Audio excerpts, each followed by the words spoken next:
اس کو کہتے ہیں غدیر خم کی حدیث. غدیر خم وہ گاؤں تھا جہاں آپ صلی اللہ علیہ وسلم نے حج سے واپسی پر مکے اور مدینے کے درمیان ایک خطبہ دیا. یہ خطبہ صحیح مسلم میں کتاب الفضائل چیپٹر میں انٹرنیشنل نمبرنگ کے مطابق 6225 6226 6227 اور 6228 4 حدیثیں ہیں. یکے بعد دیگرے صحیح مسلم کے اندر غدیر خم کی حدیث ہے زید بن ارقم رضی اللہ تعالیٰ عنہ سے. آپ صلی اللہ علیہ وسلم نے ارشاد فرمایا, آپ کی گفتگو کا ذرا انداز دیکھ لیں. اے لوگوں آگاہ ہو جاؤ, میں بھی ایک انسان ہوں, قریب ہے کہ رب کا قاصد یعنی موت کا فرشتہ میرے پاس آئے اور میں اس کی دعوت قبول کر لوں. میں اپنے بعد 2 بھاری چیزیں تم میں چھوڑ کر جا رہا ہوں. ان میں سے پہلی چیز اللہ کی کتاب ہے, اس میں ہدایت ہے, اس میں نور ہے. تم اللہ کی کتاب کو پکڑو, اپنا تعلق اللہ کی کتاب کے ساتھ مضبوط کرو. اللہ کی کتاب اللہ کی رسی ہے, جو اس کو پکڑے گا وہ ہدایت پر ہوگا, جو چھوڑ دے گا گمراہ ہو جائے گا. الفاظ میں ذرا غور کریں. اس منہج میں تو بھی آدھی حدیث لکھی ہے, ابھی جو نیکسٹ چھپ چکے ہیں ہمارا پرنٹڈ فارم میں بھی, اور نیکسٹ یہ بھی آ گیا, اس میں پوری حدیث لکھی ہے. پہلی چیز اللہ کی کتاب ہے, اس میں ہدایت ہے, اس میں نور ہے. تم اللہ کی کتاب کو پکڑو, اپنا تعلق اللہ کی کتاب کے ساتھ مضبوط کرو. اللہ کی کتاب اللہ کی رسی ہے, جو اللہ کی کتاب کو پکڑے گا وہ ہدایت پر ہوگا, جو اس کو چھوڑ دے گا گمراہ ہو جائے گا. وَلِعَوْذُ بِاللَّهِ تَعَالَى. اور دوسری چیز میرے اہل بیت ہیں, میں اپنے اہل بیت کے معاملے میں تمہیں اللہ سے ڈراتا ہوں, میں اپنے اہل بیت کے معاملے میں تمہیں اللہ سے ڈراتا ہوں. کیونکہ نبی صلی اللہ علیہ وسلم کو یہ غیبی خبر دے دی گئی تھی کہ آپ کی امت آپ کی وفات کے بعد آپ کے اہل بیت کے ساتھ برا سلوک کرے گی. لہذا جو لوگ بھی اہل بیت کے ساتھ ظلم میں شریک ہیں, سیدنا حسین کو ڈائریکٹلی قتل کرنے والے عبید اللہ ابن زیاد یا انڈائریکٹلی اس کو گورنر مقرر کرنے والا یزید بن معاویہ, ہم دونوں کا معاملہ اللہ کے سپرد کرتے ہیں. ہم ان سے کوئی محبت نہیں کرتے. ہم الحمدللہ حسینی ہیں, ہم اہل بیت کے ساتھ, ہم یزیدی نہیں ہیں. تو یہ پہلی حدیث غدیر خم کی. دوسری حدیث اسی کانٹیکسٹ میں وہ صحیح بخاری کے اندر موجود ہے. عبداللہ بن ابی اوفا رضی اللہ تعالیٰ عنہ, ان سے سیدنا طلحہ رحمۃ اللہ علیہ نے پوچھا, اور یہ حدیث نبی صلی اللہ علیہ وسلم کے وفات کے چیپٹر میں کتاب المغازی میں, کہ یہ بتائیے کہ اللہ کے نبی صلی اللہ علیہ وسلم نے اپنا وصی کسی کو بنایا تھا, وصیت کیا گیا خلیفہ؟ تو آپ رضی اللہ تعالیٰ عنہ نے کیٹاگوریکل ڈینائی کرتے ہوئے فرمایا, نہیں, نبی صلی اللہ علیہ وسلم نے اپنا خلیفہ کسی کو نہیں بنایا. البتہ آپ صلی اللہ علیہ وسلم نے ہمیں قرآن کے مطابق عمل کرتے رہنے کی وصیت فرمائی تھی. تو آپ صلی اللہ علیہ وسلم کا وصی قرآن ہے. سیدنا ابوبکر صدیق رضی اللہ تعالیٰ عنہ کو صحابہ کرام نے اجماع کے طور پر چنا تھا, ورنہ صحابہ کرام میں جو شروع میں اختلاف ہوا بخاری مسلم میں ملتا ہے. سعد بن عبادہ رضی اللہ تعالیٰ عنہ نے اپنی بیعت لینی شروع کر دی, انہوں نے اناؤنسمنٹ کی کہ میری بیعت کی جائے. تو اگر نبی صلی اللہ علیہ وسلم نے واضح طور پر اعلان فرمایا ہوتا, کسی صحابی کی ضرورت ہی نہ ہوتی کہ سیدنا ابوبکر صدیق کے خلاف کرتا ہے. صحیح مسلم میں حدیث ہے, اما عائشہ رضی اللہ تعالیٰ عنہ سے پوچھا گیا, بتائیے اگر اللہ کے نبی کسی کو خلیفہ بناتے تو کس کو بنا کر جاتے؟ تو آپ رضی اللہ تعالیٰ عنہ نے فرمایا کہ میرا خیال ہے کہ ابو بکر کو بنا کے جاتے, لیکن بنایا نہیں ہے. صحیح بخاری میں کتاب المغازی میں نبی صلی اللہ علیہ وسلم کی وفات کے چیپٹر میں حدیث موجود ہے کہ سیدہ عائشہ کو کسی نے کہا کہ نبی صلی اللہ علیہ وسلم نے تو حضرت علی کو خلیفہ بنایا تھا. تو آپ رضی اللہ تعالیٰ عنہ نے کہا, نبی صلی اللہ علیہ وسلم نے اپنا خلیفہ کسی کو نہیں بنایا تھا. صحیح بخاری میں موجود ہے, سیدنا عمر رضی اللہ تعالیٰ عنہ نے اپنی شہادت کے دن فرمایا, اگر میں خلیفہ مقرر کرتا ہوں تو میں اس شخص کی سنت پر عمل کرتا ہوں جو مجھ سے بہتر ہے, یعنی ابو بکر رضی اللہ تعالیٰ عنہ, اور اگر میں اپنا خلیفہ کسی کو نہیں بناتا تو میں اس کی سنت پہ عمل کرتا ہوں جو ابو بکر سے بھی بہتر ہے. تو صحابہ کہتے ہیں ہم سمجھ گئے کہ سیدنا عمر حضور صلی اللہ علیہ وسلم کی سنت پر عمل کرتے ہیں, اپنا خلیفہ کسی کو نہیں بنائیں. یہ تینوں حدیثیں میں نے اس لیے بتائی کہ عمر اہل سنت میں بھی بعض لوگوں کو یہ باتیں نہیں پتا, تو ان کے پیٹ میں درد شروع ہو جاتی ہے کہ یہ اس نے کیا کہہ دیا کہ سیدنا ابو بکر صدیق رضی اللہ تعالیٰ عنہ کو نبی صلی اللہ علیہ وسلم نے خلیفہ نہیں بنایا. تو نہیں بنایا بھائی, نمازیں پڑھانا اس چیز کی دلیل نہیں ہے. صحیح بخاری میں اگر یہ حدیث ہے کہ حضور کی بیماری کے ایام میں سیدنا ابوبکر نے نمازیں پڑھائی, تو مسند امام احمد اور جامعہ ترمذی میں یہ حدیث ہے کہ نبی صلی اللہ علیہ وسلم نے فرمایا, علی کو کہو نماز پڑھائے, علی کے علاوہ سارے دروازے بند کر دو.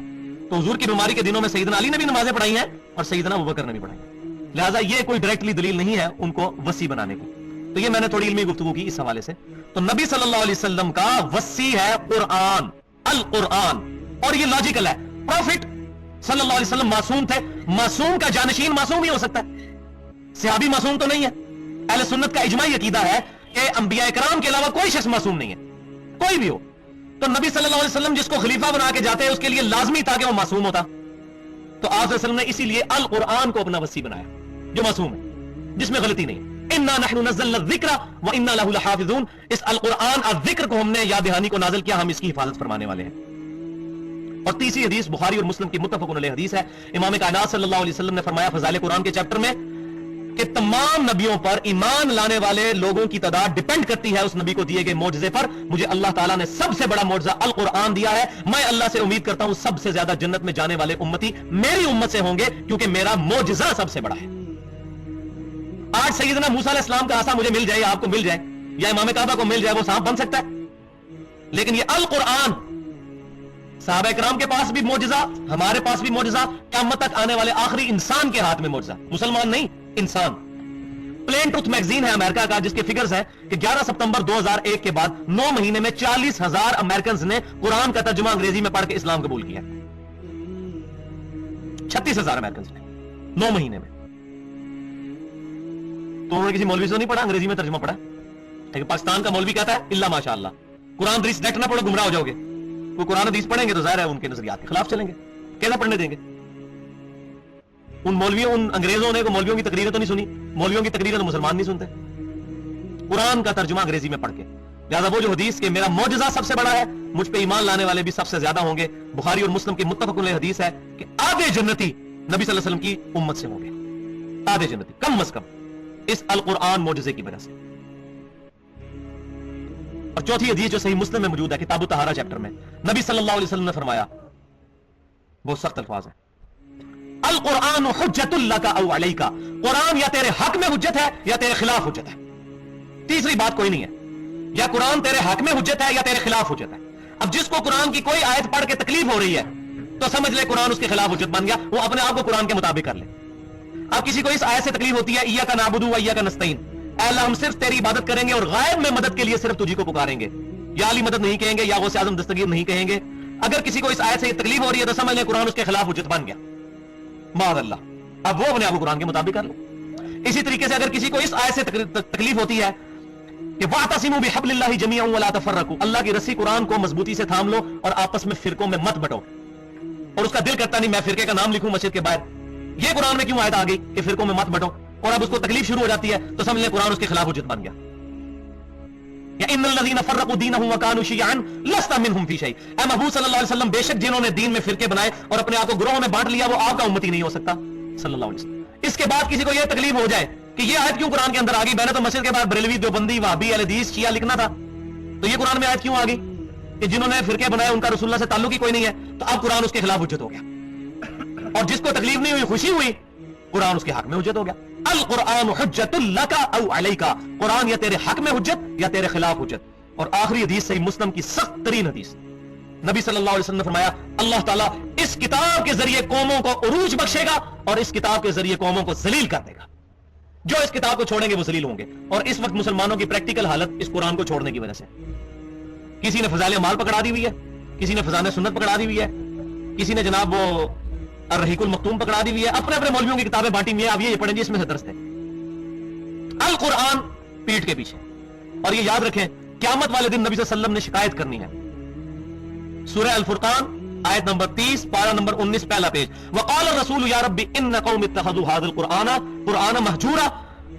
قیامت والے دن نبی صلی اللہ علیہ وسلم شکایت کریں گے کہ اے اللہ میری قوم نے, میری امت نے قرآن کو پیٹ کے پیچھے ڈال دیا تھا. اب جس کی شکایت امام کائنات صلی اللہ علیہ وسلم نے کی اس کی شفاعت کس نے کرنی ہے؟ یا رب ان قوم اتخذوا هذا القرآن مہجورا. اور یہ ماضی کے سیغے کے ساتھ ہے. قرآن پاک میں جتنی چیزیں ماضی کے سیغے سے آتی ہیں مستقبل کی, اس کا مطلب ہوتا ہے ڈیفینیٹ, سمجھو یہ ہو چکا, یہ معنی ہے اس کا. ماضی کے سیغے کے ساتھ ہے کہ رسول اللہ صلی اللہ علیہ وسلم نے شکایت کی کہ اللہ میری قوم نے قرآن کو پیٹ کے پیچھے ڈال دیا تھا. یہ ایک ترجمہ لفظی ہے, لیکن قیامت کا نقشہ کھینچا ہے کہ سمجھو یہ ہو چکا. جس طرح ماضی کا ڈیفینیٹ ہوتا ہے کہ یہ ہو چکا, تو سمجھو مستقبل میں بھی یہ ہو چکا کہ رسول اللہ صلی اللہ علیہ وسلم شکایت لگائیں گی. وَلِعَوْذُ بِاللَّهِ تَعَالَى. چوتھی چیز جو اس آیت میں آئی تھی وہ یہ تھی یتلو علیہم آیاتہ ویزکیہم. نبی صلی اللہ علیہ وسلم آیتیں تلاوت کرتے ہیں ان پر قرآن کی, ویزکیہم اور ان کا تزکیہ کرتے ہیں. تزکیہ کیا ہے؟ قرآن پاک بہترین واز, قرآن پاک بہترین بیان, قرآن پاک بہترین نصیحت. تو جب قرآن سنتے تھے مشرکین عرب تو ان کے دل اس کی طرف اٹریکٹ ہوتے تھے اس کے ڈیفینیٹ ہونے کی وجہ سے. تو انیشلی دل صاف ہوتا تھا, اور انیشلی جب دل صاف ہو اور قرآن پاک کے دلائل اندر کے جو ہمارے اندر آیات سائنس اللہ تعالیٰ کی موجود ہے, جو نیچرل چیزیں اللہ تعالیٰ نے انسٹنکٹ میں انسان کی رکھتی ہیں, جس میں کافی دفعہ ڈیٹیل سے بول چکا ہوں. انسان جب قرآن کو پڑھتا ہے تو وہ چیزیں پھر ایکسائٹ ہوتی ہیں, ڈورمنٹ پوزیشن سے بالکل سامنے آ جاتی ہیں. انسان گواہی دیتا ہے کہ یار بات ٹھیک ہو رہی ہے. باقی قیامت کا دن ہونا چاہیے جس کے اندر انسان کو نیکی کا بدلہ ملے, ورنہ جس نے ایمانداری سے زندگی گزاری روکھی سوکھی کھا کر اور جس نے چور ڈاکو بن کر حرام کا مال کمایا, دونوں کیسے برابر ہو سکتے ہیں؟ کوئی تو ایسی زندگی ہونی چاہیے جہاں پر ان چیزوں کا بدلہ ملے. یہ اخلاقی حص جو انسان کے اندر ہے اس کو بیدار کرتا ہے القرآن. وَيُزَكِّيهِمْ قرآن کے ذریعے تزکیہ ہوتا ہے. اور جب یہ اخلاقی حص بیدار ہوگی اس کا پھر رزلٹ کیا نکلے گا؟ اب بات سمجھ آ جائے گی. وہ پانچویں چیز اور چھٹی چیز وَيُعَلِّمُهُمُ الْكِتَابَ وَالْحِكْمَةَ. نبی صلی اللہ علیہ وسلم ان کو الکتاب سکھاتے ہیں اور الحکمت. الکتاب کون سی؟ قرآن. اور الحکمہ اس سے بھی اولین مراد قرآن ہی ہے. اس کی وجہ یہ ہے کہ اللہ تبارک و تعالیٰ نے سورہ بنی اسرائیل کے اندر جہاں پر 10 کمانڈمنٹس آتی ہیں آیت نمبر 23 سے لے کر 39 تک، اس کا جب اینڈ ہوتا ہے تو اس میں اللہ تبارک و تعالیٰ نے نبی صلی اللہ علیہ وسلم کو مخاطب کر کے ارشاد فرمایا آیت نمبر 39 سورہ بنی اسرائیل میں ذَلِكَ مِمَّا أَوْحَا إِلَيْكَ رَبُّكَ مِنَ الْحِكْمَةِ. اے محبوب صلی اللہ علیہ وسلم یہ ہے وہ حکمت کی باتیں جو اللہ تعالیٰ نے آپ کو وحی کی. وہ جو 10 حکمت کی باتیں ہیں جو ہم نے پمفلٹ میں بھی شائع کر دی ہیں 10 کمانڈمنٹس کے نام سے. وَقَضَىٰ رَبُّكَ أَلَّا تَعْبُدُوا إِلَّا إِيَّاهُ وَبِالْوَالِدَيْنِ إِحْسَانًا. یہ والی تو اس کے اینڈ میں آیا کہ یہ ہے حکمت کی باتیں جو ہم آپ صلی اللہ علیہ وسلم کی طرف وحی کرتے ہیں. تو قرآن پہلی حکمت، اور دوسرے نمبر پر ہے سنت.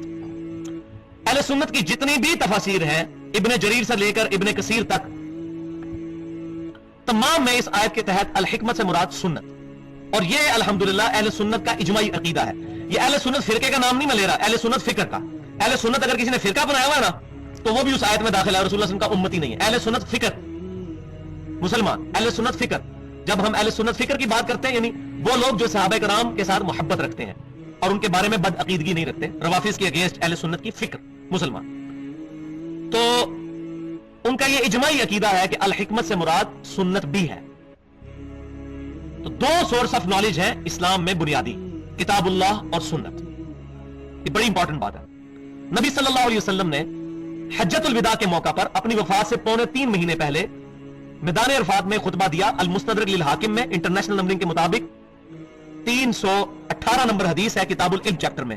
اے لوگو میں اپنے بعد تم میں 2 ایسی چیزیں چھوڑ کر جا رہا ہوں، ان کو مضبوطی سے پکڑ لوگے کبھی گمراہ نہیں ہوگے. ایک اللہ کی کتاب اور دوسرے اس کے رسول صلی اللہ علیہ وسلم کی سنت. یہ آپ وسلم کا میدان عرفات کے اندر خطبہ تھا. 2 چیزیں، اللہ کی کتاب اور اس کے رسول صلی اللہ علیہ وسلم کی سنت. الکتاب اور الحکمہ. اور فرمایا کہ تم کبھی گمراہ نہیں ہوگے اگر ان 2 چیزوں کو پکڑ لوگے. تو اس حدیث سے یہ پتا چلا کہ ایبسولوٹ سورس آف اسلام 2 ہیں بنیادی، کتاب اللہ اور سنت رسول صلی اللہ علیہ وآلہ وسلم.